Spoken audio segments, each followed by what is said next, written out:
Hello friends, welcome to latest leaves and lines.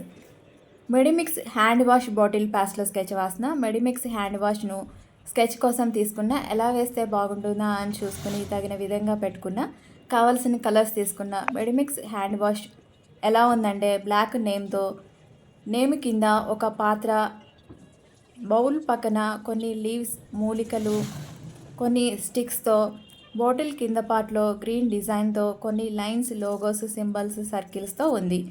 నేను first name రాస్తూ ఆయుర్వేద మూలికలను name కింద డ్రా చేస్తూ, కొన్ని లైన్స్, నేమ్స్, సర్కిల్స్ను గీస్తూ, గ్రీన్ షేడ్స్ యూజ్ చేస్తూ, బాటిల్ కింద పార్ట్లో డ్రా చేస్తూ, పెన్సిల్తో స్కెచ్ను వేస్తూ, క్యాప్ని డ్రా చేస్తూ, బ్లాక్తో హైలైట్ చేస్తూ, పెన్సిల్తో బాటిల్ ఎంబోజ్ అయి ఉన్నట్లుగా షేడింగ్ ఇస్తూ, కొన్ని డీటెయిల్స్ని వేస్తూ స్కెచ్ని డ్రా చేస్తున్నా. ఈ స్కెచ్ మీకు నచ్చుతుందని అనుకుంటున్నా. మీరు కూడా ట్రై చేయండి.